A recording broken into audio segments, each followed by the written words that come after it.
بسم اللہ الرحمن الرحیم۔ السلام علیکم۔ آتشی کہکہے Imran series novel by M.A. Rahat part 2۔ چھوٹے سے ہل اسٹیشن پر زندگی بہت سست تھی۔ اکا دکا لوگ آ جا رہے تھے۔ چائے کے کچھ اسٹالز لگے ہوئے تھے، کتابوں کا بھی ایک اسٹال تھا۔ اس کے علاوہ چھوٹے موٹے لوگ کلیوں وغیرہ کی یہاں ضرورت ہی نہیں ہوتی تھی، زیادہ لوگ آتے جاتے ہی کہاں تھے۔ پھر اکا دکا کلی نظر ہی آ گیا۔ پھر دور سے انہوں نے ٹرین کو آتے ہوئے دیکھا۔ کلائی پر بندھی ہوئی گھڑی میں جو وقت ہو رہا تھا وہ ٹرین کی آمد ہی کا وقت تھا۔ مقامی لوگ جانتے تھے کہ ٹرین یہاں کس وقت پہنچتی ہے۔ پھر ٹرین رک گئی۔ شرجیلا اور نگار دور سے دیکھتی رہیں۔ انہوں نے اپنے لباس میں گلاب کے پھول لگائے ہوئے تھے جو ان کی شناخت تھے۔ شہبانہ دستوری نے انہیں جاسوسوں کے بارے میں بھی بتا دیا تھا، لیکن ہل اسٹیشن پر جو لوگ اترے انہیں دیکھ کر ان دونوں کی آنکھیں حیرت سے پھیل گئیں۔ ایک نوجوان آدمی تھا جس نے شیروانی، پاجامہ اور ترکی ٹوپی پہنی ہوئی تھی۔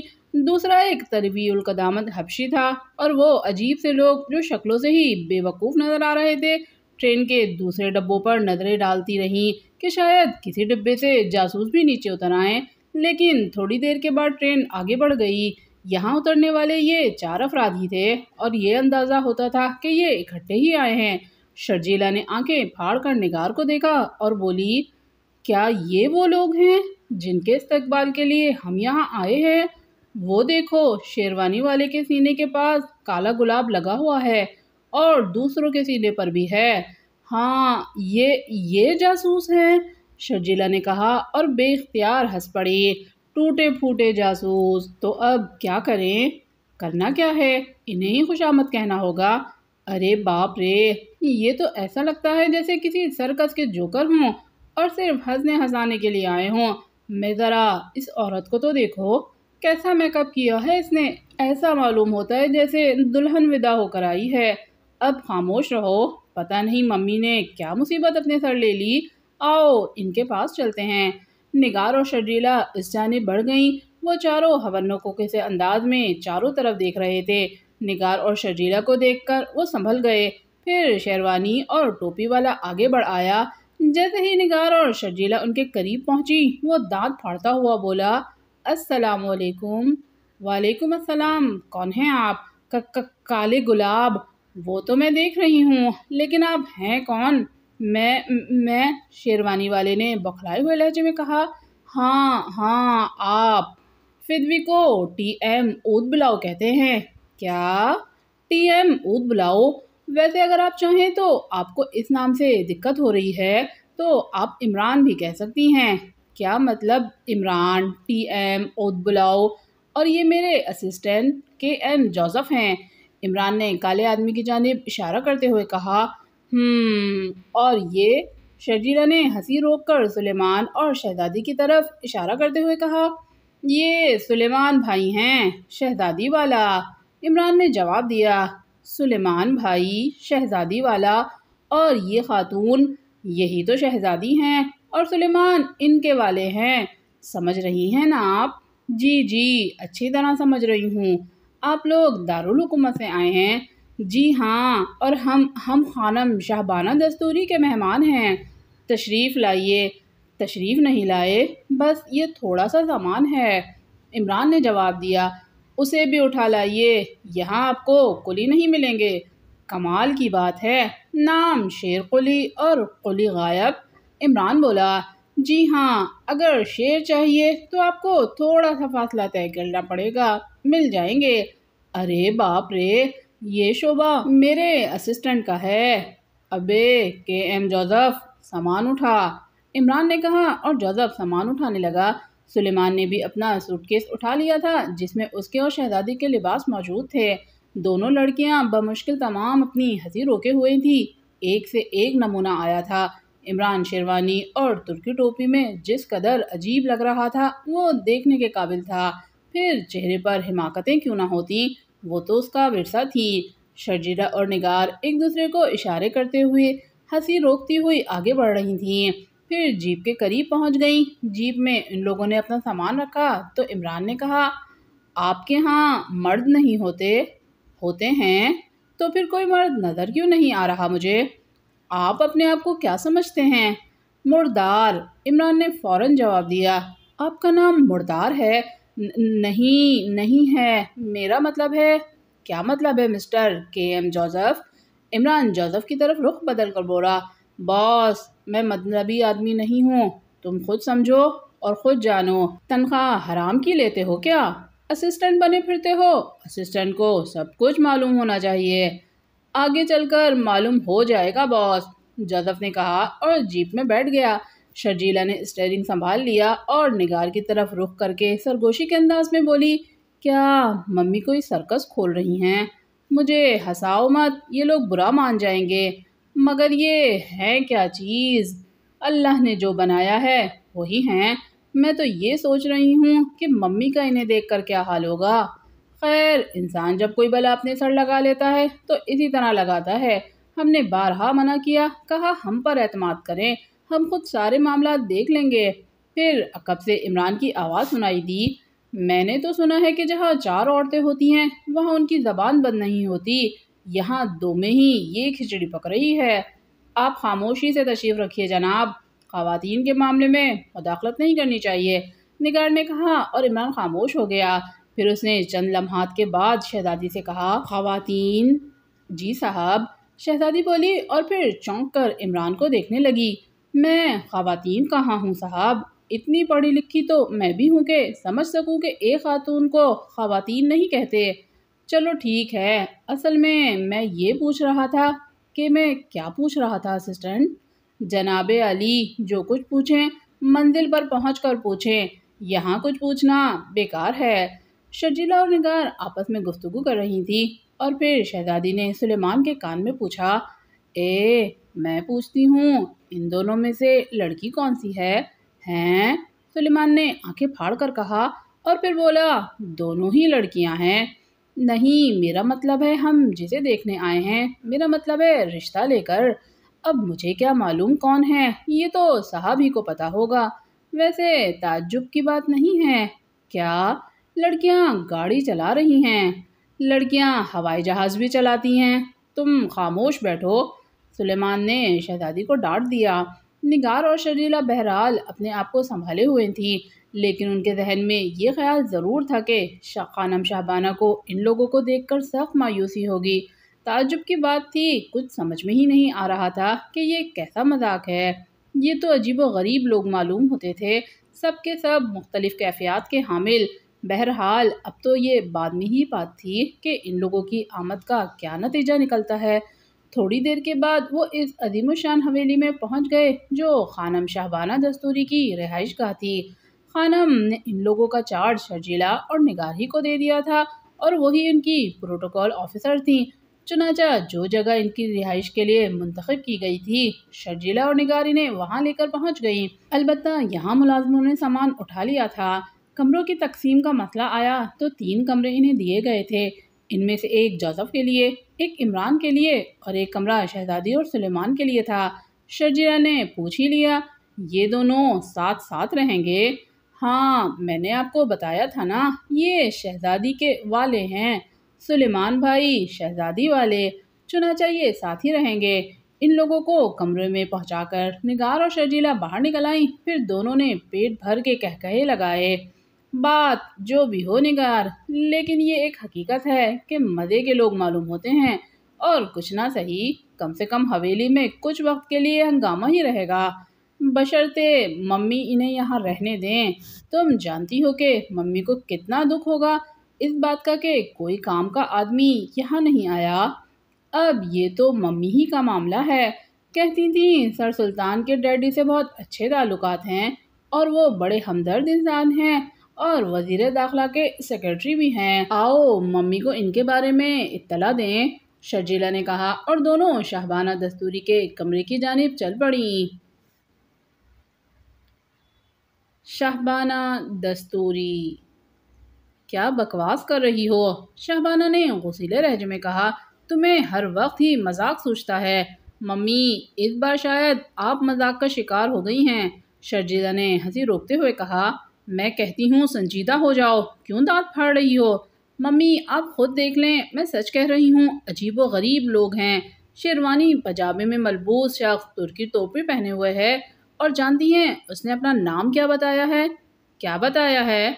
ٹی ایم اود بلاؤ۔ کیا؟ خانم شاہبانہ نے چونک کر کہا، اور نگار کی ہنسی نکل گئی۔ سچ کہہ رہی ہوں ممی۔ بعد میں کہنے لگا کہ ماں باپ نے شاید پیدائش کے وقت عمران نام رکھا تھا، بعد میں ٹی ایم اود بلاؤ ہو گیا۔ تم سے مذاق تو نہیں کر رہا تھا؟ ویسے تو ممی وہ مجسم مذاق ہے۔ کالا آدمی دوسرے رنگ کا بھوت نما ہے، لمبا تڑنگا، اور یقینی طور پر افریقی نسل سے تعلق رکھتا ہے۔ تیسرے سلیمان بھائی شہزادی والا ہیں، اور وہ دونوں ایسا لگتا ہے ممی جیسے ہنی مون پر آئے ہوں۔ اوہ تم لوگ میری پریشانیوں کو نہیں سمجھتی۔ میرا تو یہ خیال ہے ممی کہ سر سلطان نے آپ کی پریشانی کو نہیں سمجھا۔ ہم تو خیر خود بھی آپ کے ساتھ ان پریشانیوں میں شریک ہیں، لیکن انہوں نے شاید آپ سے دیور کا رشتہ قائم کیا ہے۔ کیا مطلب؟ دیور بھابھی میں مذاق تو چلتا ہی رہتا ہے۔ تم ایسا کرو، ان میں سے کسی ایک کو یہاں بلا کر لاؤ۔ کون سے کو لائے ممی؟ سلیمان بھائی شہزادی والا کو، یا ان کالے صاحب کو؟ جس کو آپ کہیں۔ اوہ میں کہتی ہوں کسی ایک کو بلا لاؤ۔ ٹھیک ہے، شرجیلا نے کہا، اور واپسی کے لیے مڑی تو نگار بھی جلدی سے اس کے پیچھے لپکی۔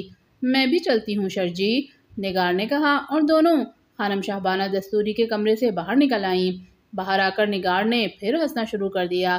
شرجیلا نے کہا، کاش ہمارے ساتھ یہ صورتحال نہ پیش آئی ہوتی تو یقین کرو نگار، وہ تو بڑے مزے کے لوگ معلوم ہوتے ہیں۔ ہماری یہ حویلی اچھا خاصا چڑیا گھر بن جاتی، جہاں برسوں سے کسی شگفتگی کا احساس نہیں ہوا۔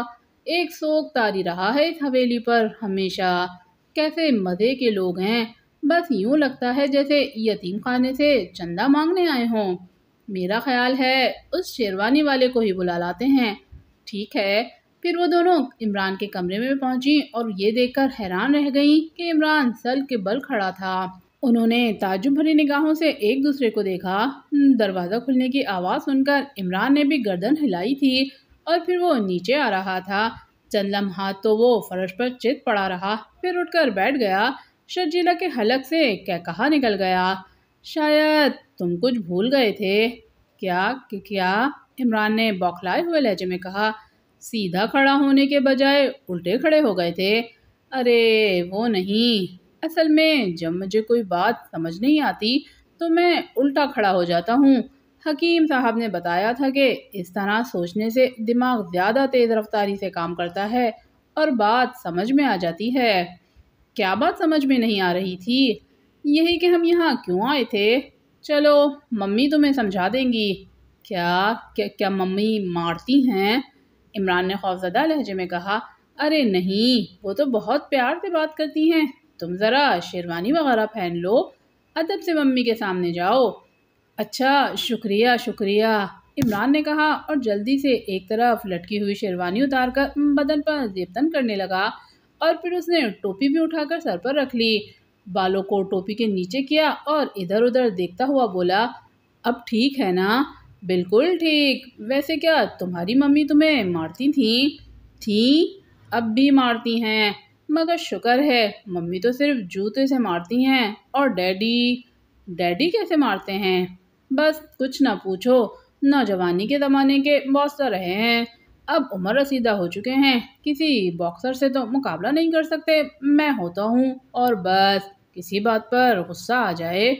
یقیناً ایسا ہی ہوتا ہوگا، نگار نے ہنستے ہوئے کہا، اور وہ دونوں عمران کو لیے خانم شاہبانہ کے کمرے میں داخل ہو گئیں۔ آداب، عمران نے ٹوپی پر ہاتھ رکھتے ہوئے کہا، جس سے ٹوپی ڈھلک گئی تھی۔ شرجیلا اور نگار نے کہا لگایا تو خانم نے انہیں گھور کر دیکھا اور بولی، خاموش نہیں رہ سکتی تو باہر نکل جاؤ۔ سوری ممی، سوری، نگار بولی، اور واپس پلٹ کر دروازہ بند کر دیا۔ خانم شاہبانہ خود حیران نظروں سے عمران کو دیکھ رہی تھی، جو سیدھا تنا ہوا کھڑا تھا۔ ادھر آؤ، خانم شاہبانہ نے غرائی ہوئی آواز میں کہا، اور عمران فوجیوں کے انداز میں چلتا ہوا ان کے سامنے پہنچ گیا۔ پھر اس نے پاؤں زمین پر مار کر سلوٹ کیا، اور ایک بار پھر سر پر ہاتھ رکھ لیا۔ اس طرح ٹوپی ایک کان کی طرف جھک گئی تھی۔ شرجیلا اور نگار جانتی تھی کہ اس بار اگر ان کی ہنسی کی آواز نکلی تو انہیں کمرے سے نکال دیا جائے گا، لیکن وہ اس دلچسپ سچویشن کو چھوڑنا نہیں چاہتی تھیں۔ چنانچہ انہوں نے اپنے آپ پر سنجیدگی ہی طاری رکھی۔ خانم شہبانہ نے عمران کو اوپر سے نیچے تک گھور کر دیکھا اور بولی، بیٹھ جاؤ۔ عمران اس طرح دھپ سے زمین پر بیٹھ گیا جیسے کسی سہارے سے کھڑا ہوا تھا اور وہ سہارا اچانک کھینچ لیا گیا ہو۔ لڑکیوں نے ہنسی روکنے کی آواز میں چٹکی سے ناک دبا لی۔ خانم شہبانہ کا غصہ بڑھتا چلا جا رہا تھا۔ اوپر کرسی پر بیٹھو۔ جی جی جی۔ عمران پھر اس طرح کھڑا ہو گیا جیسے کسی اسپرنگ نے اچھال دیا ہو۔ پھر وہ کرسی تلاش کرنے کے لیے ناچنے لگا۔ تھوڑے فاصلے پر ایک کرسی پڑی ہوئی تھی، وہ اس پر بیٹھ گیا۔ سہمی ہوئی نگاہوں سے خانم شہبانہ کو دیکھنے لگا۔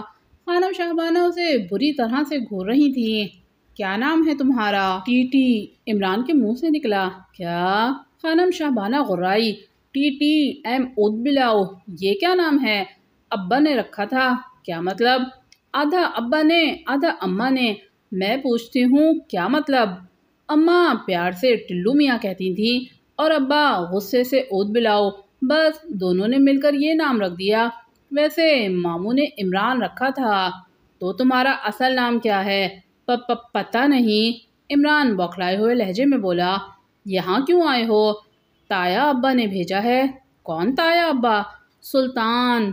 سلطان ہی نام ہے ان کا، وزارت داخلہ میں نوکری کرتے ہیں۔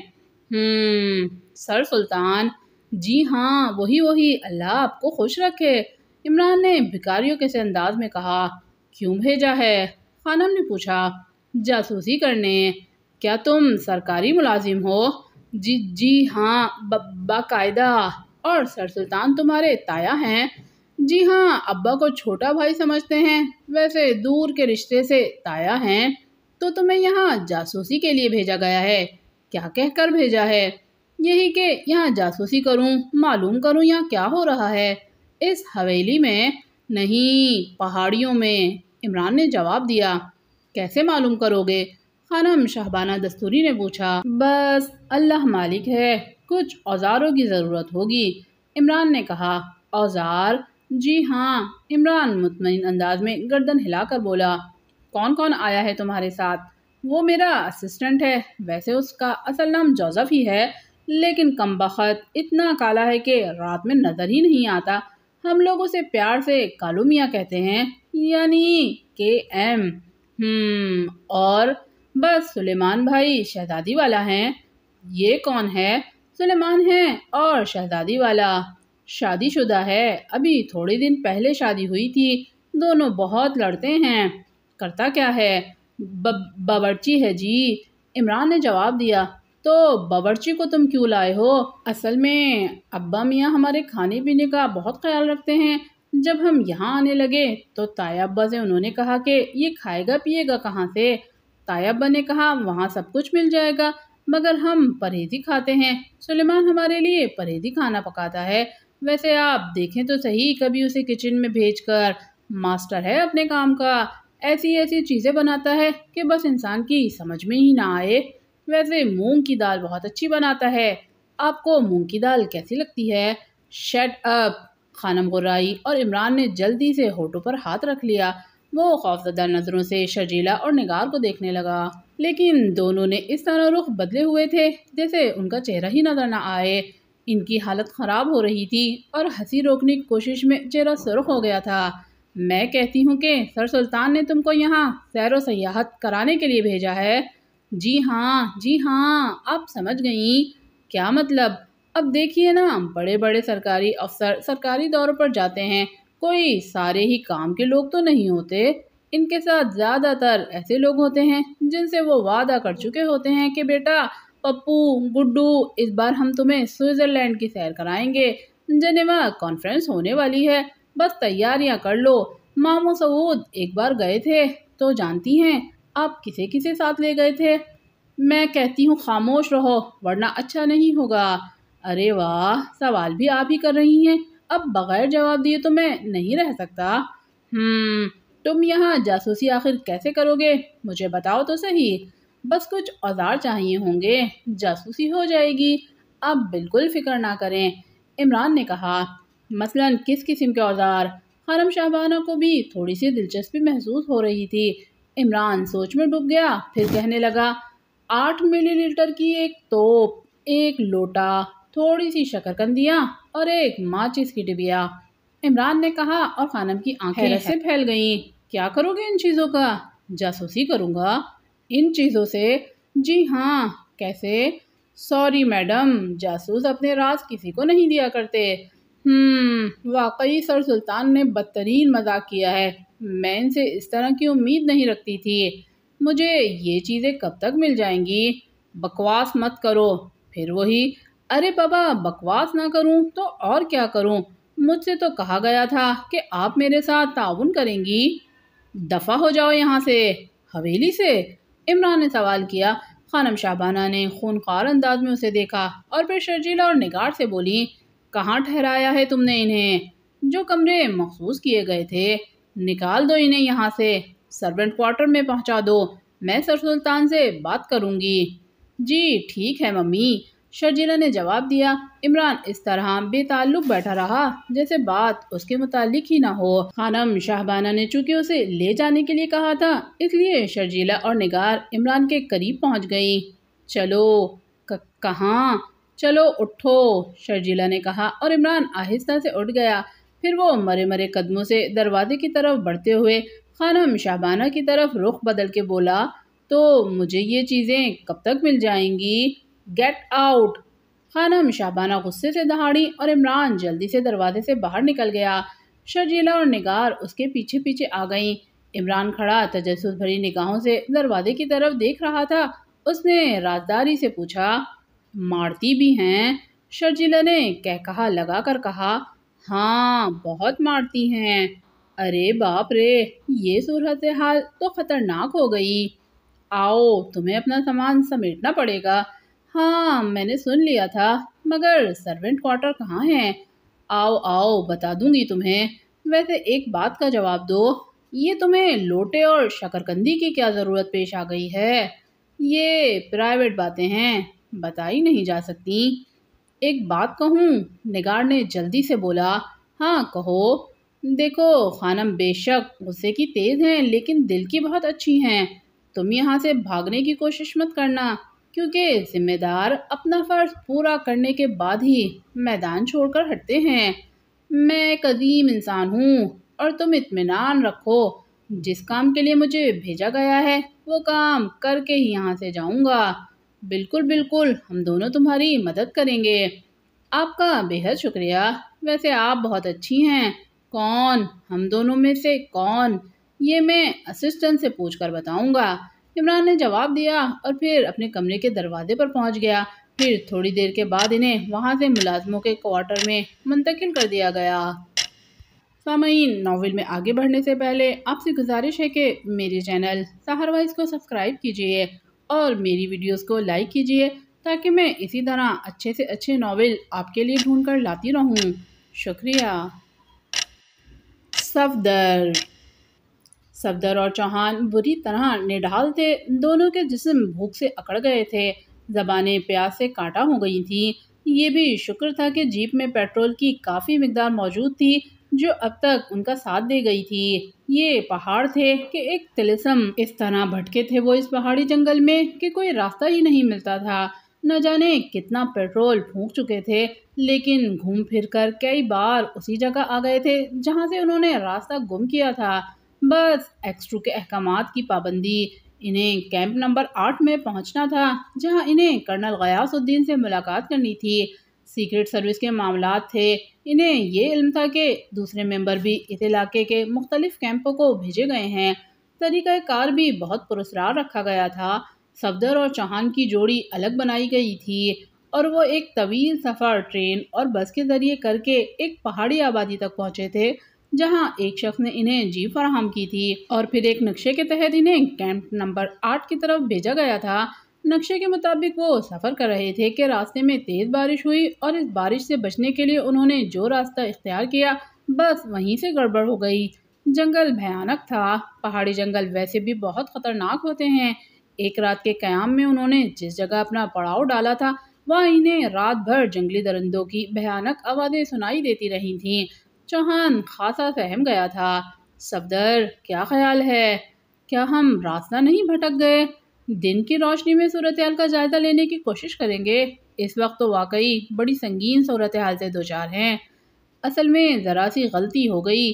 اگر مقامی ماحول کی واقفیت ہوتی تو شاید ہم اس کھلی جیپ کو استعمال کرنے کے بجائے کسی بند جیپ کا انتخاب کرتے۔ اب یہاں نہ تو درندوں سے بچنے کے لیے کوئی بندوبست ہے اور نہ ہی کوئی ایسی جگہ جہاں ہم پناہ لے سکیں۔ اللہ مالک ہے، صفدر نے پرخیال انداز میں کہا۔ پھر وہ خود تشویش زدہ تھا۔ بارش نے بھی بس اچانک ہی آ لیا تھا۔ وہ تو شکر ہے کہ ان لوگوں نے اپنا اسلحہ جیپ کی سیٹوں کے نیچے چھپا دیا تھا، ورنہ وہ بھی ناکارہ ہو جاتا۔ صورتحال کی تھوڑی بہت تفصیل ان کے علم میں تھی۔ کیمپ نمبر 8 میں پہنچ کر انہیں کرنل غیاث الدین سے ملاقات کرنی تھی اور اس کے بعد یہاں ہونے والی پراسرار کارروائیوں کا جائزہ لینا تھا، جس کی کوئی تفصیل ان کے علم میں نہیں تھی، لیکن سیکرٹ سروس کی پوری ٹیم ہی بھٹک رہی تھی اور شاید تفصیل کسی کے بھی علم میں نہیں تھی۔ X2 کا اپنا مخصوص طریقہ کار، ویسے بھی وہ ان لوگوں کو جہنم کی بھٹی میں جھونکتا رہتا تھا اور اس کی خواہش ہوتی تھی کہ وہ اس بھٹی سے نکل آئیں۔ اسی طرح ان کی کارکردگی بہتر رہ سکتی ہے۔ اختلاف کرنے والے بھی تھے اور اتفاق کرنے والے بھی۔ صفدر کے علاوہ چوہان بھی انہی لوگوں میں سے تھا جو X2 کی کارروائیوں سے اتفاق کرتے تھے، اس لیے صفدر کو کوئی پریشانی نہیں ہوئی تھی۔ ویسے بھی X2 نے اپنی ہدایات کے مطابق سنجیدہ جوڑی الگ بنائی تھی۔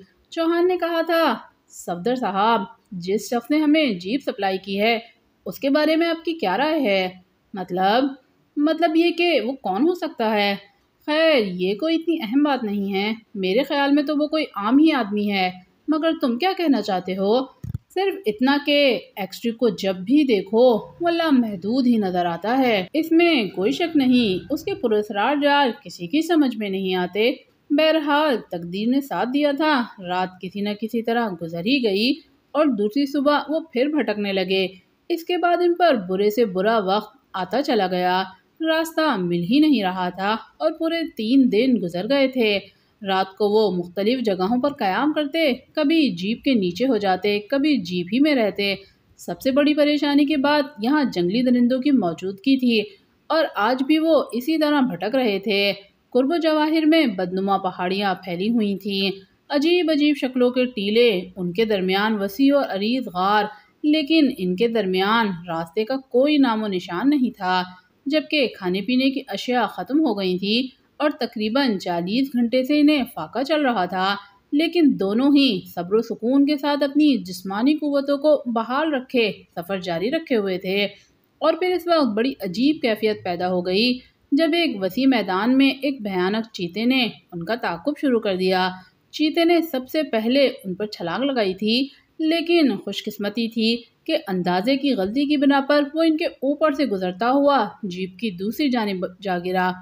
پیلے رنگ کے کالے دھبوں والا اس چیتے کی جسامت دیکھ کر چوہان کے اوسان خطا ہو گئے، لیکن صفدر نے ہمت برقرار رکھی تھی۔ میدان چونکہ قدرے ہموار تھا، اس لیے اس نے جیپ کی رفتار تیز کر دی، مگر چیتے کی رفتار دیکھ کر اس کے حواس خراب ہو رہے تھے۔ وہ جس قدر تیزی سے دوڑ رہا تھا، اس پر انہیں شک تھا کہ کسی بھی جگہ جیپ کی رفتار اگر ذرا سی بھی سست ہوئی تو چیتا ان تک پہنچ جائے گا۔ یہ ایک دلچسپ اور انوکھا تجربہ بھی تھا اور بھیانک اور سنسنی خیز خوف کا احساس بھی۔ صفدر نے چوہان سے کہا، چوہان، کیا تم اپنے جسم کا توازن قائم رکھ سکتے ہو؟ کیسے جناب؟ تھوڑی سی غلطی کر رہے ہیں ہم لوگ۔ کیا؟ اسلحہ بدستور اس جگہ موجود ہے، حالانکہ اس خوفناک جنگل میں ہمیں اسلحہ تیار رکھنا چاہیے تھا۔ اوہ واقعی، سنبھل کر پچھلی سیٹ سے رائفل نکال لو، صفدر نے کہا۔ میں کوشش کرتا ہوں۔ چوہان بھی بہرحال معمولی انسان نہیں تھا۔ تھوڑی سی کوشش کے بعد اس نے رائفل نکال لی اور پھر چیتے کا نشانہ لینے لگا۔ صفدر نے جیپ کا اسٹیئرنگ سنبھال لیا تھا۔ رفتار تھوڑی سی کم ہوئی تھی تاکہ چوہان کو نشانہ لینے میں دقت نہ ہو۔ پھر رائفل گرجی، لیکن اسی وقت جیپ بھی اچھل گئی تھی۔ رائفل کی گرج نے چیتے کی رفتار میں کمی کی اور شاید وہ بھی ٹھوکر کھا گیا تھا۔ چوہان نے اسے کلا بازی کھاتے ہوئے دیکھا، لیکن اسے خود بھی اندازہ ہو گیا تھا کہ گولی نشانے پر نہیں پڑی، بلکہ یہ صرف رائفل کا دھماکہ تھا جس نے چیتے کو اس طرح نقصان پہنچایا تھا۔ پھر چوہان نے دوبارہ نشانہ لینے کی کوشش کی، لیکن پتہ نہیں کیا ہوا تھا، چیتے نے خود ہی راستہ بدل دیا یا پھر کوئی اور کام ہو گیا۔ چیتا اسے نظر ہی نہیں آیا۔ اس نے پیشانی سے پسینہ پہنچا۔ اسی وقت صفدر نے پوچھا، کیا رہا؟ جیپ اچھلنے کی وجہ سے نشانہ خطا ہو گیا ہے۔ مجھے اندازہ تھا لیکن وہ نظر نہیں آ رہا۔ صفدر نے بیک مرر میں دیکھتے ہوئے کہا، ٹھوکر کھا گیا ہے، یہ شاید ہو سکتا ہے زخمی ہو گیا ہو۔ صفدر نے ایک گہری سانس لی۔ ایک بہت بڑا خطرہ تھوڑی دیر کے لیے ٹل گیا تھا، لیکن وہ سب سے بڑا خطرہ اب ان کی موجود تھا۔ جنگل میں جانور انتہائی زیادہ تعداد میں موجود تھے، کسی بھی لمحے کہیں بھی کچھ بھی ہو سکتا تھا۔ پھر اچانک ہی چوہان چیخا، صفدر صاحب، وہ اس طرف، دائیں سے۔ کیوں؟ کیا ہوا؟ رفتار ذرا آہستہ کریں، چوہان نے کہا، اور صفدر نے جیپ کی رفتار سست کر دی۔ کیا ہے اس طرف؟ صفدر نے ادھر دیکھتے ہوئے کہا، مجھے پانی کی جھلک نظر آئی ہے۔ کیا تمہیں یقین ہے؟ ایک منٹ، چوہان بولا۔ صفدر نے رفتار اور سست کر دی۔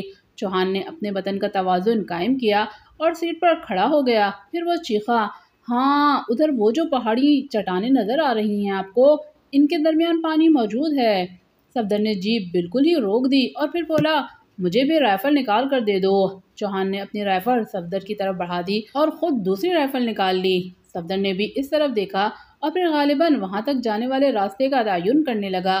ادھر بھی اچھے خاصے گھنے درختوں کے جھنڈ تھے، لیکن راستہ ایسا تھا کہ وہ وہاں جا سکتے تھے۔ بڑی بڑی عظیم الشان پہاڑی چٹانیں نظر آ رہی تھیں۔ غالباً یہ بارش کا پانی تھا جو وہاں جمع ہو گیا تھا، لیکن ان کے لیے وہ انتہائی کارآمد ثابت ہو سکتا تھا۔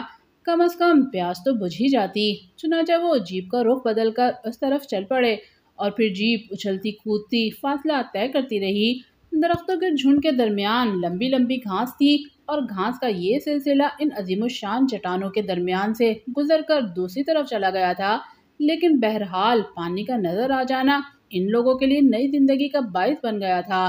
چنانچہ کچھ ہی دیر کے بعد جیپ اس پانی کے نزدیک پہنچ گئی۔ اندازہ بالکل درست تھا، تھوڑا سا نشیب تھا جس میں صاف و شفاف پانی نظر آ رہا تھا۔ وہ لوگ جیپ سے رک کر نیچے اترے۔ رائفلیں دونوں نے سنبھال لی۔ علاقہ اتنا خوفناک تھا کہ کسی بھی لمحے کوئی بھی سنسنی خیز واقعہ پیش آ سکتا تھا۔ چنانچہ وہ پوری طرح محتاط تھے۔ پھر وہ پانی کے قریب پہنچ کر پہلے یہ جائزہ لینے لگے کہ پانی صاف شفاف ہے یا نہیں، اور جب انہوں نے یہ محسوس کر لیا کہ پانی بالکل صاف اور درست معلوم ہوتا ہے تو وہ پانی پینے لگے۔ لیکن ابھی زیادہ وقت نہیں گزرا تھا کہ اچانک ہی ان کی نگاہ ایک پتھر پر پڑی جس پر خون کے دھبے پڑے ہوئے تھے۔ صفدر اور چوہان نے اس خون کو محسوس کیا اور پھر تجسس سے اس پتھر کے قریب لے گیا۔ خون کی اچھی خاصی مقدار تھی جو پرانی معلوم ہوتی تھی۔ پھر ایسے دھبے انہیں اس غار کے دہانے تک نظر آئے جو تھوڑے فاصلے پر موجود تھا۔ صفدر نے چوہان سے کہا، کیا خیال ہے اس بارے میں؟ 100% خون ہے، انسان کا یا جانور کا یہ تو نہیں کہا جا سکتا۔ کیا خیال ہے دیکھا جائے؟ اصولی طور پہ تو دیکھنا چاہیے، اور اگر کوئی زخمی درندہ ہوا تو ہم محتاط رہیں گے۔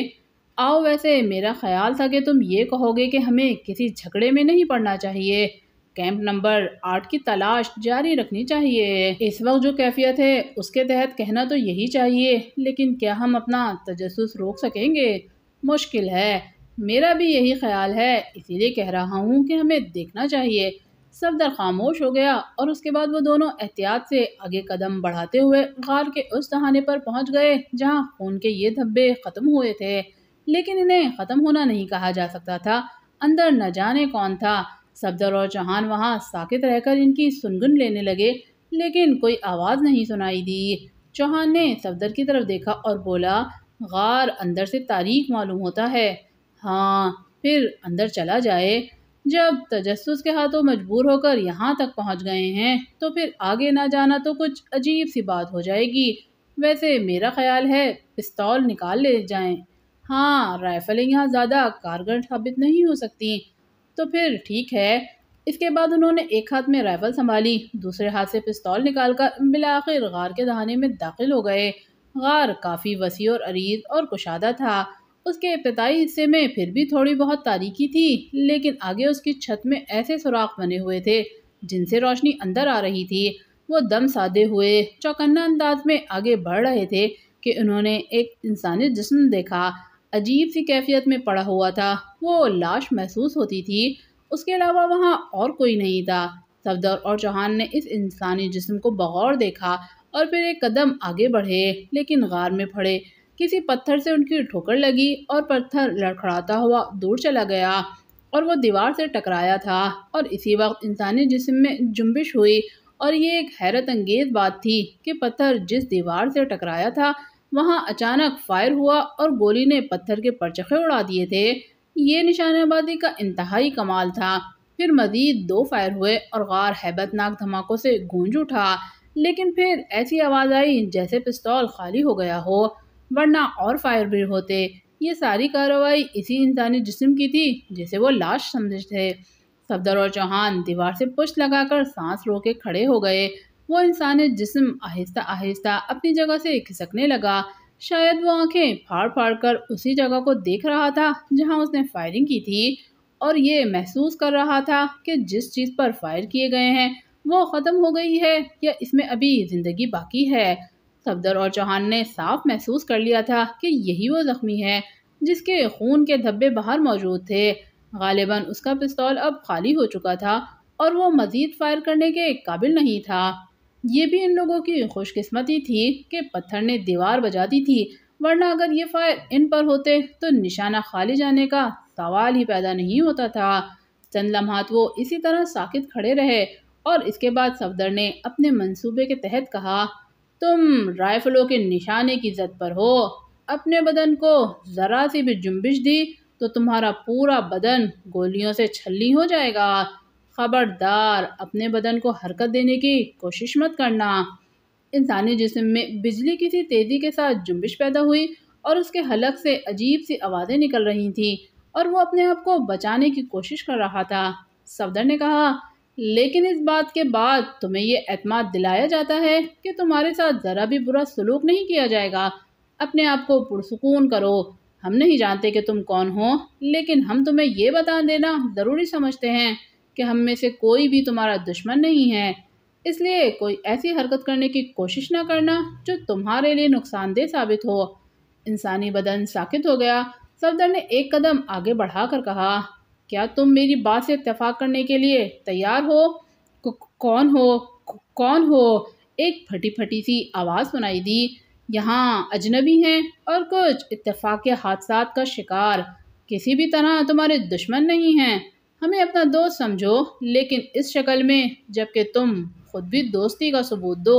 آگے آؤ۔ کون ہو تم؟ آگے آؤ، زخمی نے کہا۔ صفدر نے چوہان کو اشارہ کیا اور چوہان اس کا نشانہ لے کر کھڑا ہو گیا۔ صفدر نے ایک قدم آگے بڑھایا، کیا تم میری بات ماننے کے لیے تیار ہو؟ میرے پاس کچھ بھی نہیں ہے، میرا پستول خالی ہو چکا ہے، تم چاہو تو مجھے بآسانی ہلاک کر سکتے ہو۔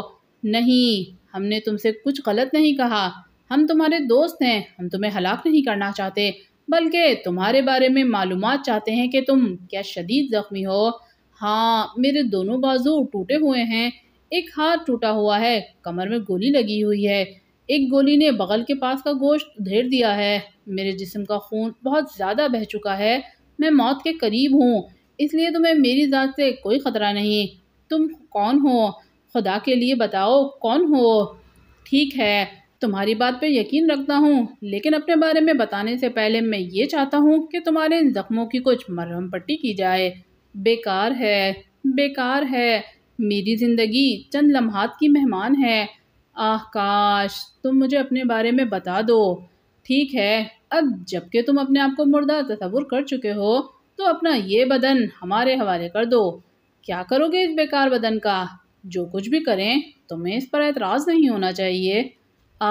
اس سے بہتر ہے کہ تم مجھ سے چند باتیں کر لو۔ تم سے باتیں بھی کر لی جائیں گی، لیکن اب ہمیں اجازت دو کہ ہم جو کچھ تمہارے ساتھ کرنا چاہتے ہیں کر لیں۔ ٹھیک ہے، لیکن پہلے مجھے اپنے بارے میں بتاؤ۔ میرا نام صفدر ہے اور یہ میرا ساتھی چوہان، ہمارا تعلق پاک ایشیا سے ہی ہے، شکاری ہیں، ادھر نکل آئے ہیں اور کچھ ایسے حالات کا شکار ہوئے ہیں کہ ہمیں یہاں آنا پڑا۔ تو تم میرے ہم وطن ہو، پاک ایشیا کے باشندے ہو تم؟ ہاں، میں ایک فوجی ہوں اور میرا نام میجر شہباز ہے، اس نے کہا۔ صفدر اور چوہان بری طرح چونک پڑے۔ میجر شہباز کا نام بھی ان کے کانوں تک پہنچا تھا، لیکن بہرحال انہوں نے اس فوجی کو اس کی جگہ سے اٹھایا۔ اس کے حلق سے کرراہیں نکل گئیں، اس کی ٹانگیں جھول رہی تھیں اور وہ سخت کرب کا شکار معلوم ہوتا تھا۔ صفدر اور چوہان اسے تھوڑی سی روشنی میں لائے اور اس کے بعد جس حد تک بھی ممکن ہو سکا اس کے زخموں کی دیکھ بھال کرنے لگے۔ مرہم پٹی کا تو خیر سوال ہی پیدا نہیں تھا، ان کے پاس اس کے ذرائع موجود نہیں تھے، لیکن جس حد تک بھی جو کچھ ہو سکا انہوں نے کیا۔ تب میجر شہباز نے کہا، اب تم اپنا شوق پورا کر چکے ہو، میری بات سن لو۔ میری بات سن لو، جو کچھ میں کہہ رہا ہوں اسے سن لو۔ میجر شہباز، آپ کا تعلق کون سے کیمپ سے ہے؟ کیمپ نمبر 8 سے۔ کیمپ نمبر 8 کا سربراہ کرنل غیاث الدین ہے۔ میں تمہیں غیاث الدین کے بارے میں کچھ بتانا چاہتا ہوں۔ اگر تم پسند کرو میجر تو ہم تمہیں کیمپ نمبر 8 تک لے چلتے ہیں۔ کیا؟ میجر نے عجیب سے انداز میں کہا۔ ہاں، اگر تم ہمارے ساتھ سفر کرنا چاہو۔ کیا تمہارے پاس کوئی ذریعہ سفر ہے؟ ہاں، جیپ ہے، ویسے میں بہت مختصر وقت زندہ رہ سکوں گا۔ میجر، اللہ کا حکم ہے کہ اپنی موت کے بارے میں کوئی پیشن گوئی نہ کرو، یہ تو اللہ ہی جانتا ہے کہ تم کتنی زندگی پانے والے ہو، اس لیے مایوس نہ ہو، ہمیں اجازت دو کہ ہم تمہیں یہاں سے لے چلیں۔ ٹھیک کہتے ہو، میں اپنے اللہ سے توبہ کرتا ہوں، میجر شہباز نے کہا۔ صفدر اور چوہان نے جس طرح بھی نرمی کے ساتھ ہو سکتا تھا اسے اس کی جگہ سے اٹھایا اور غار سے باہر لے آئے۔ اب ایک نیا جذبہ ان کے جسموں میں گردش کر رہا تھا اور وہ اپنی تمام تر صحبتیں بھول گئے تھے۔ میجر شہباز پاک وطن کا ایک قیمتی سرمایہ تھا۔ ایک میجر جو سرحدوں کا محافظ ہوتا ہے، ان کے دلوں میں اس کے لیے بڑے انوکھے جذبات پروان چڑھ رہے تھے اور وہ اپنی بھوک بھول چکے تھے۔ چنانچہ وہ بڑی احتیاط کے ساتھ میجر کو سنبھالے ہوئے جیپ تک لائے، جیپ کی پچھلی نشست پر اسے لٹایا اور اس کے بعد صفدر اس کے پاس بیٹھ گیا۔ اس نے چوہان سے کہا، چلو چوہان، جیپ آگے بڑھاؤ۔ ان کے جسموں میں نئی زندگی دوڑ رہی تھی۔ اس وقت ایک انوکھا فرض ان کے شانوں پر آ گیا تھا۔ تب صفدر نے میجر شہباز سے کہا، ہاں میجر شہباز، آپ کیا کہنا چاہتے تھے؟ آپ مجھے بتائیے، اور اس کے علاوہ آپ ذرا یہ بھی بتائیے کہ جس جگہ آپ موجود ہیں کیا آپ یہاں سے کیمپ نمبر 8 کا نقشہ بنا سکتے ہیں؟ میرا مطلب ہے ہمیں کس راستے پر سفر کرنا ہے۔ تم ایسا کرو، مجھے سہارا دے کر بٹھا دو۔ اب میجر شہباز، آپ بیٹھ سکتے ہیں۔ صفدر نے میجر شہباز کو سہارا دیتے ہوئے کہا، ہاں، میں فوجی ہوں، میجر شہباز نے مدھم سی مسکراہٹ کے ساتھ کہا۔ صفدر نے بامشکل اسے سہارا دے کر اپنے شانے سے لگا کر بٹھا لیا۔ ایک عجیب سا جذبہ دل میں پروان چڑھ رہا تھا۔ میجر سے بے پناہ محبت محسوس ہو رہی تھی۔ میجر نے سامنے کی طرف اشارہ کرتے ہوئے کہا، سیدھے چلتے رہو، وہ راستہ مناسب ہے۔ ٹھیک ہے چوہان، ہاں میں نے سن لیا ہے، چوہان نے جواب دیا۔ آگے اس جگہ جہاں درختوں کے 3 جھنڈ برابر برابر نظر آ رہے ہیں، وہاں سے بائیں سے جیپ موڑ لینا، تھوڑی سی گہرائیاں ملیں گی اور آگے جا کے بلندیاں، لیکن ان بلندیوں کو عبور کرنے کے بعد جب تم اوپر پہنچو گے تو تمہیں کیمپ نمبر 8 نظر آ جائے گا، میجر نے بتایا، اور پھر مسکراتا ہوا صفدر کی طرف دیکھ کر بولا، یہ بات میں نے پہلے اس لیے بتا دی ہے کہ اگر میں نہ رہوں تو تم راستہ نہ بھٹک جاؤ۔ آپ زندہ رہیں گے میجر، بالکل فکر نہ کریں، ویسے آپ کے کاغذات وغیرہ میرے لباس میں موجود ہیں۔ ٹھیک، اب تمہیں میں اپنے بارے میں بتا سکتا ہوں؟ جی میجر، ضرور۔ میرے ساتھ 4 افراد اور بھی تھے اور وہ میرے کمپنی کے ساتھی تھے۔ ہم لوگ ایک خاص مشن پر کام کر رہے تھے کہ دشمنوں کے نرغے میں گر گئے۔ آپ کے دشمن کون ہیں میجر؟ پلیز نوجوان، مجھ سے اس بارے میں سوال مت کرنا، یہ فوجی راز ہے۔ ٹھیک ہے، صفدر نے کہا۔ اس کے بعد ہمارے اور ان کے درمیان آنکھ مچولی ہوتی رہی۔ وہ تعداد میں بہت زیادہ تھے، جہاں تک ہو سکا ہم نے ان سے بچنے کی کوشش کی، لیکن ایک جگہ ہم ان کے چنگل میں پھنس گئے۔ میرے 4 آدمی اسی جگہ ہلاک ہو گئے، میں بھی شدید زخمی ہو گیا تھا اور شاید تھوڑی دیر کے لیے میرے اندر بھی زندگی ختم ہو گئی تھی۔ وہ لوگ مجھے بھی مردہ سمجھ کر چھوڑ گئے اور وہاں سے چلے گئے۔ لیکن میں زندہ بچ گیا، نہ جانے کس طرح۔ میں نے یہ سفر طے کیا اور بالآخر پانی تک پہنچنے میں کامیاب ہو گیا۔ اس کے بعد میں نے اس غار میں پناہ لی کیونکہ قرب و جواہر میں وہ موجود تھے اور میں نہیں جانتا تھا کہ انہیں میری موجودگی کی خبر ملی تھی یا نہیں، لیکن بہرحال میں نے کچھ ایسی باتیں سنی جو کہ میرے علم میں ہیں اور جو میرے لیے انتہائی کارآمد ہوں گی۔ کیا آپ مجھے بتانا پسند کریں گے؟ ہاں، میں وہی تمہیں بتانا چاہتا ہوں۔ میرا نام میجر شہباز ہے۔ جانتے ہو نا، مجھے کیمپ نمبر 8 میں اتنی خاموشی سے لے کر جاؤ کہ کسی کو اطلاع نہ ہو سکے۔ میرے کاغذات دکھا کر تم اندر داخل ہونے میں کامیاب ہو جاؤ گے۔ میں تمہیں اصل بات جو بتانا چاہتا ہوں وہ یہ ہے کہ میرے ان دشمنوں نے میرا میک اپ اختیار کر کے، میرا مطلب ہے میرا اور میرے ان 4 ساتھیوں کا، کیمپ نمبر 8 میں پناہ لے لی ہے۔ وہ وہاں کوئی سازش کرنا چاہتے ہیں۔ ان میں سے ایک میجر شہباز ہوگا، دوسرے 4 افراد بھی وہی ہوں گے جو میرے ساتھ تھے۔ میرے آدمیوں کو شبہ نہیں ہو سکا ہوگا۔ تم براہ کرم کرنل غیاث الدین کو کسی طرح یہ بات بتا دو کہ 5 کالی بھیڑیں کیمپ میں گھس آئی ہیں۔ صفدر اور چوہان کے رونگٹے کھڑے ہو گئے تھے۔ صفدر عجیب سی نظروں سے میجر شہباز کو دیکھ رہا تھا۔ چوہان خاموشی سے کار ڈرائیو کر رہا تھا۔ یہ ایک سنسنی خیز خبر تھی جو بہرحال صفدر کے لیے انتہائی اہمیت کی حامل تھی۔ شرجیلا اور نگار ہنس ہنس کر بے حال ہو چکی تھیں۔ عمران اور اس کے ساتھیوں کو سرونٹ کوارٹر میں پہنچا دیا گیا تھا۔ اس نے انہیں یہ اندازہ ہو گیا تھا کہ خانم شاہبانہ دستوری ان کی طرف سے مایوس ہو گئی ہیں، لیکن اپنے مزاج کے مطابق اس نے انہیں حویلی سے نہیں نکالا تھا کیونکہ بہرحال وہ مہمان تھے اور انہیں عزت کے ساتھ یہاں لایا گیا تھا۔ لیکن بات واقعی بڑی عجیب و غریب تھی۔ ایک ایک بات یاد کر کے وہ ہنسی سے لوٹ پوٹ ہوتی جا رہی تھی۔ پھر شرجیلا نے سنجیدہ ہو کر کہا، ہمیں اس طرح نہیں ہنسنا چاہیے نگار۔ ہنسنے کا طریقہ بدلنا پڑے گا کیا؟ ہم اپنی ممی پر ہنس رہے ہیں۔ تم نے اندازہ نہیں لگایا کہ ممی کا چہرہ کس قدر اداس ہو گیا تھا؟ مگر کیوں؟ یہ جان کر کے انکل سلطان نے ان سے مذاق کیا ہے۔ نگار آہستہ آہستہ سنجیدہ ہو گئی۔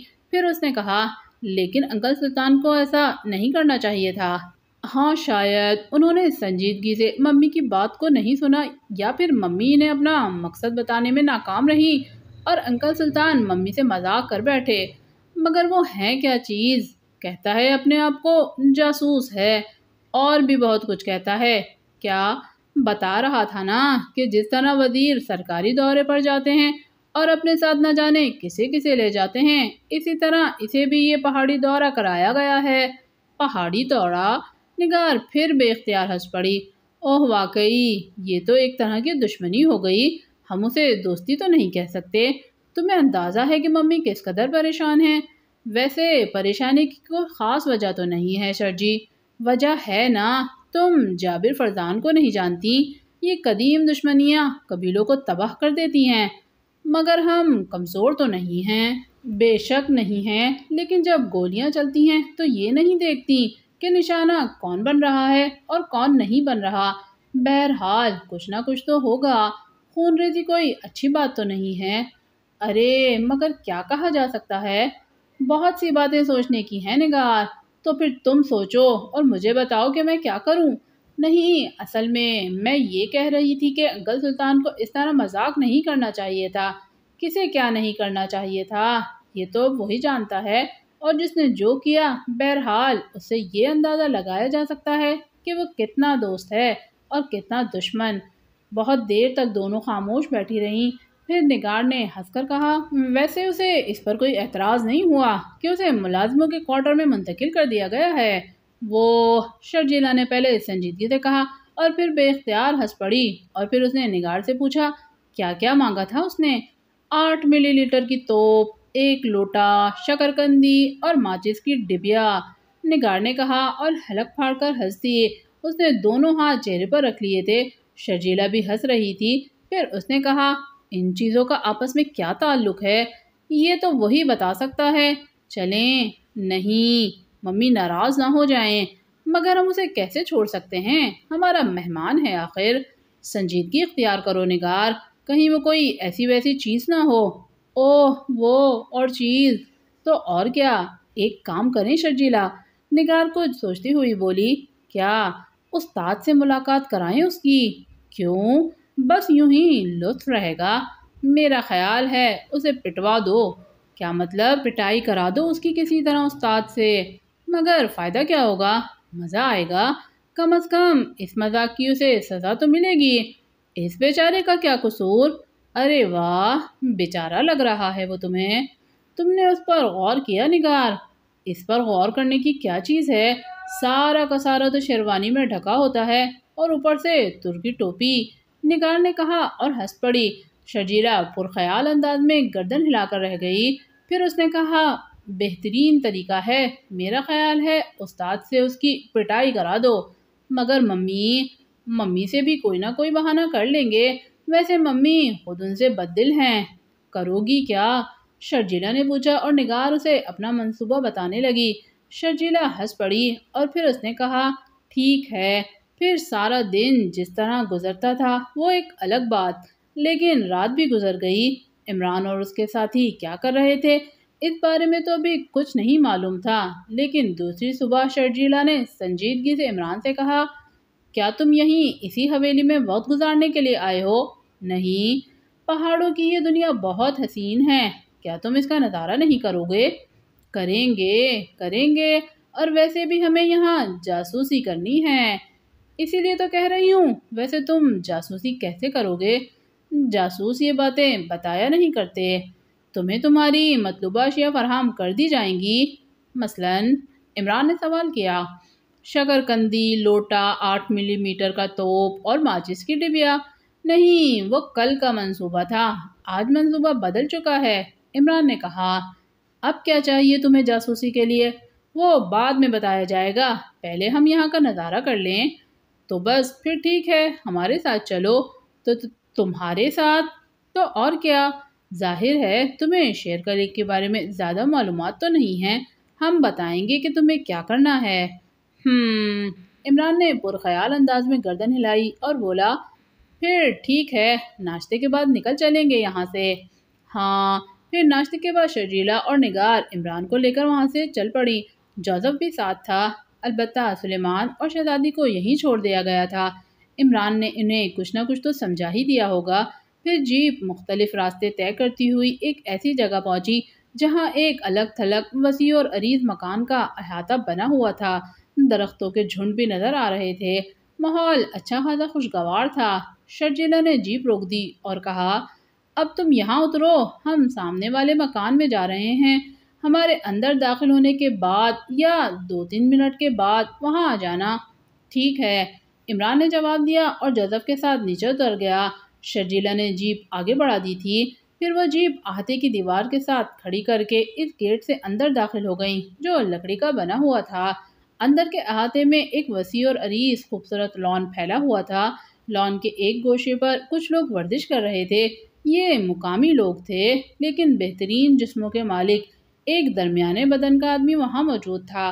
اس نے ان دونوں لڑکیوں کو دیکھا اور استقبالیہ انداز میں گردن خم کی، لیکن شرجیلہ اور نگار تیز قدموں سے چلتی ہوئی وہاں پہنچ گئیں۔ عمر رسیدہ آدمی کھڑا ہو گیا اور اس نے دونوں لڑکیوں کا چہرہ دیکھا، پھر بولا، کیا ہوا؟ کیا بات ہے؟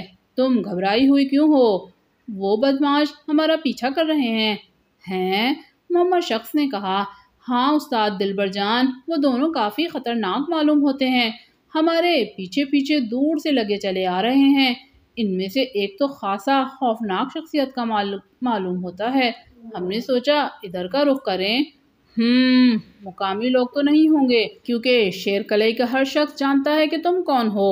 مقامی نہیں ہیں استاد دلبر جان، کہیں باہر سے آئے ہوئے ہیں۔ اچھا چلو ٹھیک ہے، دیکھ لیتے ہیں، میں لڑکوں کو بھیجتا ہوں۔ نہیں، وہ دوڑے ہوئے ادھر ہی چلے آ رہے ہیں۔ اور پھر سبھی نے دیکھا عمران اور جوزف تیزی سے اندر داخل ہوئے۔ استاد دلبر جان اور وہاں موجود چند لوگ انہیں خونخوار نگاہوں سے دیکھنے لگے۔ دونوں لڑکیاں خاموش کھڑی ہوئی ادھر ہی دیکھ رہی تھیں۔ عمران اور جوزف وہاں پہنچ گئے، تب عمران نے قریب پہنچ کر سلام کیا۔ استاد دلبر جان نے کوئی جواب نہیں دیا تو عمران غصیلے لہجے میں بولا، تم مسلمان ہو کہ نہیں؟ سلام کا جواب نہیں دیتے؟ جواب دیں گے، استاد دلبر جان نے لڑکیوں کی طرف دیکھ کر کہا اور شرجیلہ نے گردن ہلا دی۔ ہمت خان، استاد نے ایک قوی ہیکل شاگرد کی طرف اشارہ کر کے کہا۔ جی استاد، ہمت خان نے گردن خم کر کر کہا۔ یہ لڑکا خاصا سرکش معلوم ہوتا ہے، مجھے اس کے چہرے سے پتہ چل رہا ہے، ذرا دیکھو اسے۔ جی استاد، ہمت خان نے کہا اور آگے بڑھایا۔ اس نے عمران کو دیکھا، جوزف ایک طرف کھڑا ہوا تھا۔ عمران ڈرے ڈرے سے انداز میں پیچھے ہٹنے لگا۔ کیا بات ہے بھائی صاحب، سنیے تو میری۔ لیکن ہمت خان نے آگے بڑھ کے عمران کے گریبان پر ہاتھ ڈالنے کی کوشش کی، لیکن عمران جھک گیا اور ہمت خان کے دونوں ہاتھ خلا میں جھول گئے۔ میری بات تو سنیے بھائی صاحب۔ لیکن بھائی صاحب جواب میں ایک زوردار گھونسا عمران کی طرف لیے بڑھے۔ یہ الگ بات تھی کہ عمران پھر اچھل کر پیچھے ہٹ گیا اور پھر اس نے کہا، یہ شعبہ میرے دوست کا ہے، اس سے بات کرو۔ آئیے مسٹر کے ایم جوزف، یہ صاحب شاید باکسنگ کا مقابلہ کرنا چاہتے ہیں۔ عمران نے جوزف کو اشارہ کیا۔ جوزف اس اشارے کو جانتا تھا اور بہرحال اب عمران کی اور اس کی اتنی انڈرسٹینڈنگ ضرور تھی کہ جوزف عمران کا مطلب سمجھ جائے۔ ویسے عمران اس جگہ کو غور سے دیکھ رہا تھا۔ استاد دلبر جان بھی اس کی نگاہوں میں تھے۔ غالباً یہاں وہ جسمانی ورزشوں کی تربیت دیا کرتے تھے۔ جو لوگ یہاں نظر آ رہے تھے وہ روایتی قسم کے نہیں تھے، بلکہ اچھی خاصی شخصیتیں تھیں، اور یقینی طور پر یہ کسی پہلوان کا اکھاڑا نہیں تھا، بلکہ ان کا تعلق کچھ مارشل آرٹ سے بھی تھا۔ استاد دلبر جان بھی خاصی شاندار شخصیت کے مالک نظر آ رہے تھے۔ ہمت خان نے جوزف کی طرف رخ کیا اور پھر اچانک ہی جوزف پر حملہ کر دیا، لیکن جوزف پریکٹس میں رہتا تھا۔ ہمت خان کے کئی پنچ اس کی طرف لپکے اور جوزف صرف جھکائی دے کر وہ پنچ خالی کر دیتا۔ پھر ہمت خان نے باکسنگ کا مظاہرہ کیا اور جوزف بآسانی اس سے بھی بچ گیا۔ ہمت خان شاید تیز مزاج کا انسان تھا۔ اپنے کئی بار ناکام ہوتا دیکھ کر اسے شدید غصہ آ گیا اور اس کے بعد اس نے ہر قانون سے بالاتر ہو کر جوزف پر حملے شروع کر دیے۔ سب سے بڑی بات یہ تھی کہ جوزف صرف ڈیفینس کر رہا تھا۔ کئی بار ہمت خان اس کی رینج پر آیا تھا، لیکن جوزف نے اس پر حملہ نہیں کیا۔ عمران استاد دلبر خان کا جائزہ بھی لے رہا تھا اور دونوں لڑکیوں کا بھی۔ ان کی آنکھیں حیرت سے پھیلی ہوئی تھیں۔ پھر دلبر جان بھی آگے بڑھا اور اس نے کہا، رک جاؤ ہمت خان، وہ تمہارے بس کی چیز نہیں، تم اس کے ہاتھوں شکست کھا چکے ہو، رک جاؤ، پیچھے ہٹ جاؤ۔ ہمت خان پیچھے ہٹ گیا۔ دلبر جان نے جوزف کو دیکھتے ہوئے کہا، تم نے اس پر حملہ کیوں نہیں کیا؟ اس لیے مسٹر کہ ہم اس کو ایک بھی فائٹ مارتا تو وہ زمین پر لمبا ہو جاتا۔ آپ ٹھیک بولا، وہ پرفیکٹ باکسر نہیں ہے اور باکسنگ بھی نہیں جانتا۔ میں دوسرے آدمی کو تمہارے مقابلے پر بھیجتا ہوں۔ وہ کون ہے؟ عمران نے سوال کیا۔ شیر دل، آگے آؤ۔ دلبر جان نے ایک اور شخص کو اشارہ کیا۔ یہ چہرے ہی سے تعلیم یافتہ معلوم ہوتا تھا اور بہت اچھی شخصیت کا مالک تھا۔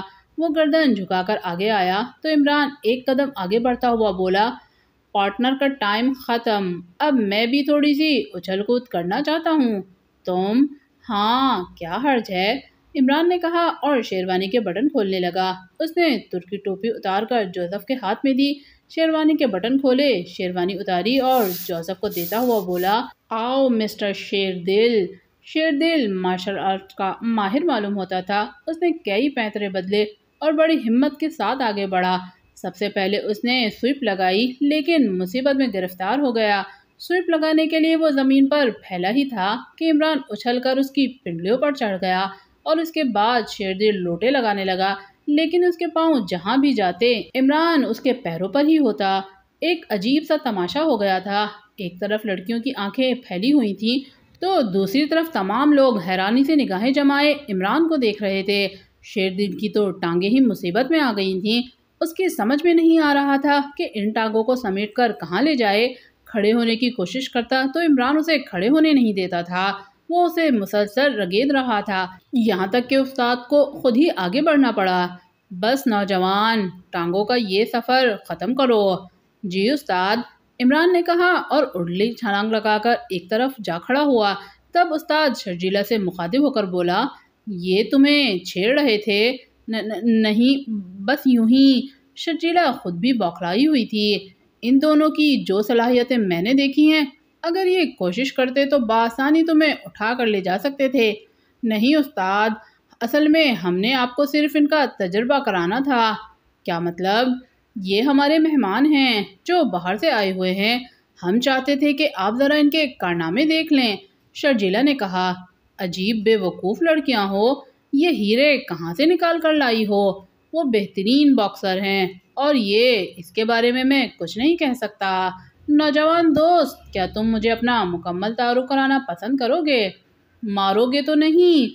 عمران نے کہا، اور استاد دلبر جان ہنس پڑا۔ پھر بولا، یہاں کوئی بھی ایسا نہیں جو تمہیں مار سکے۔ یہ لڑکیاں بے وقوف ہیں، بس شرارتیں کرتی رہتی ہیں، انہیں معاف کر دینا۔ ویسے بہت چھوٹی سی عمر میں تم نے یہ کمال حاصل کر لیا ہے، تمہیں داد دیتا ہوں۔ نام کیا ہے تمہارا؟ ٹی ایم اوت بلاؤ۔ مذاق کر رہے ہو؟ نہیں، یہ سچ ہے۔ کیا؟ استاد دلبر جان حیران رہ گئے تھے۔ یہ T M okay, T M کیا بنتا ہے؟ ٹلو میاں کلو میاں، عمران نے کہا، اور استاد دلبر جان ہنسنے لگا۔ اپنی شاندار صلاحیتوں کے ساتھ ساتھ تم خاصے خوش مزاج معلوم ہوتے ہو، لیکن کیا میں تم سے دوبارہ ملاقات کر سکتا ہوں؟ یہ کیا سلسلہ ہے استاد دلبر جان؟ عمران نے پوچھا۔ کچھ نہیں، بس یوں ہی سمجھ لو کہ ایک ادارہ ہے جو خانم شعبانہ دستوری کی سرپرستی میں چل رہا ہے۔ ہم لوگ نوجوانوں کی جسمانی تربیت دیتے ہیں۔ اور استاد آپ؟ بس میرے بارے میں نہ پوچھو۔ چلیے، نہیں پوچھتے، اب کیا کریں؟ شرجیلا اور نگار کافی نروس ہو گئی تھیں۔ عمران نے کہا، اب چلیں، اور اس کے بعد وہ دونوں خاموشی سے واپس پلٹ گئیں۔ نہ جانے ان کی ذہنی کیفیت کیا تھی۔ کرنل غیاث الدین۔ کیمپ نمبر 8 تک پہنچنا اب زیادہ مشکل نہ ثابت ہوا۔ میجر شہباز نیم غشی کی کیفیت میں تھا۔ صفدر اور جہان کے پاس وہ اجازت نامہ موجود تھا جس کی روح سے وہ کیمپ میں جا سکتے تھے، اور پھر تھوڑی دیر کے بعد وہ ایک بیرک کے پاس پہنچے۔ یہاں کرنل غیاث الدین موجود تھے۔ ابھی تک کسی کو یہ بات معلوم نہیں تھی کہ جیپ میں کوئی زخمی پڑا ہوا ہے۔ صفدر نیچے اترا۔ کرنل غیاث الدین خود اس کے استقبال کے لیے باہر نکل آئے۔ صفدر نے ادھر ادھر دیکھتے ہوئے کہا، کرنل صاحب، 1 منٹ کے لیے آپ سے تنہائی چاہتا ہوں۔ ہاں کہیے، کرنل غیاث الدین نے کہا۔ جیپ کی پچھلی سیٹ پر میجر شہباز زخمی حالت میں موجود ہیں۔ میرے خیال میں وہ شدید زخمی ہیں۔ آپ براہ کرم انتہائی خفیہ طور پر انہیں جیپ سے نکلوا کر اندر لے جائیے۔ میجر شہباز؟ کرنل غیاث الدین نے حیرت بھرے لہجے میں کہا۔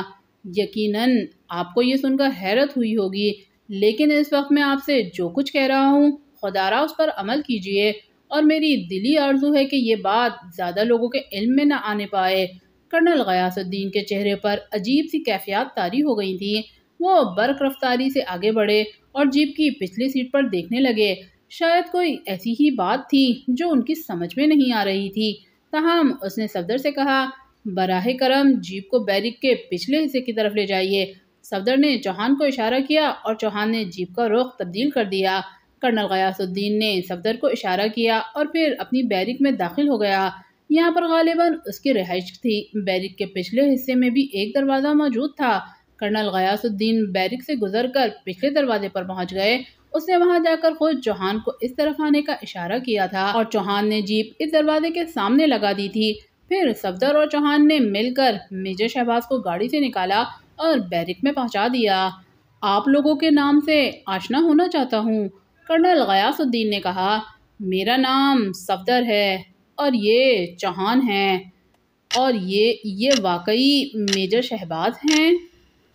سامعین، آتشی کہکہے by M Rahat, Imran series کا یہ ناول ابھی جاری ہے۔